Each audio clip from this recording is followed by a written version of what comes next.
What's good, great tens? Welcome to episode 2 of Business with Teddy.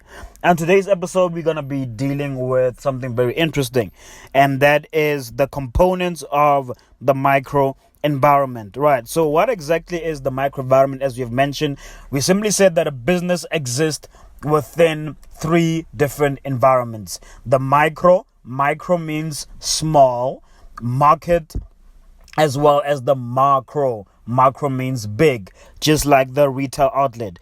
So on today's episode, we're going to be dealing with the components, the features, as well as getting into some of the nitty-gritties relating to the microenvironment.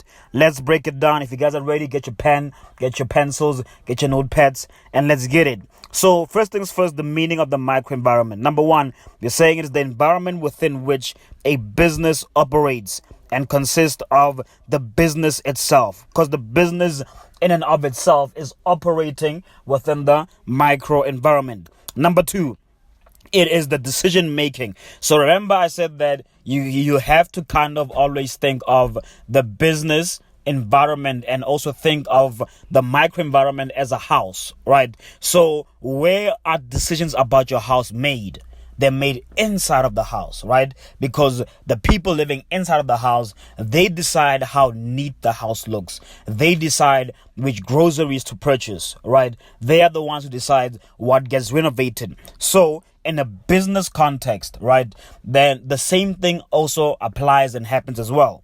We have stakeholders. For example, we have HR, right? Every member of the 8 business functions, right, they are forming part and parcel of decision makers. So hence we speak about the microenvironment being a place where decisions are made, and that's what you kind of need to get. Let's break it down even further. Number 2, we're saying it can also be referred to as the immediate environment in which a business operates and includes all internal factors, right? So your house, what are the factors that are affecting your house? You got a kitchen, you got a living room, you have a bathroom, you got the bedrooms, right? The business also has that as well. Number 3, we are saying as well, it can also be referred to as the immediate environment in which the business operates. But not only that, but includes everything inside of the business. What makes up your house?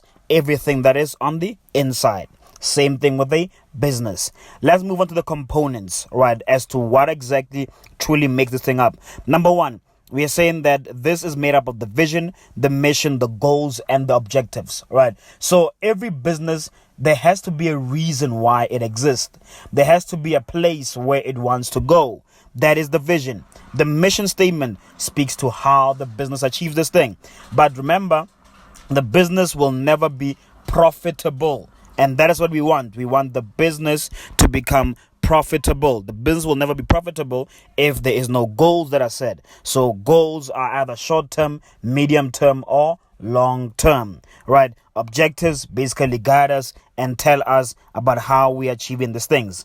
Number 2, we've got organizational resources, right? So resources, what are the things that the business can use to be able to achieve its goals? For example, money, right? Or even people. The more money a business has, the more likely it is able to spend on marketing. You can see it on TV. That is why you see certain businesses on your TV ads, or you've heard them on the radio, right? It is not that they're the only business that they exist, but it's because they have the resource, aka money, to afford being on TV.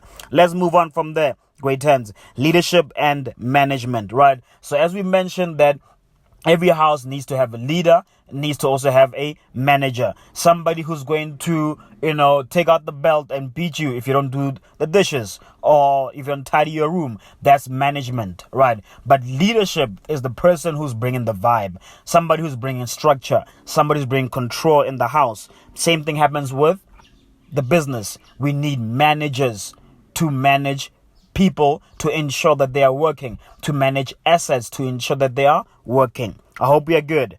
Let's go to number 8. We got the 8 business functions, right, in the business. So the 8 business functions, if you remember them from grade 9 EMS, right, we spoke about things such as HR, we spoke about admin, talk about finance, PR, etc., etc. So these are the components that if they're not there in the business, we cannot function. We got organizational structure and organizational culture, not important for now. I'll see you guys then in the next episode, where we're going to be breaking down and explaining the components and the features of the microenvironment, such as the vision, the mission statement, the goals, objectives, the purpose, or basically the reason why we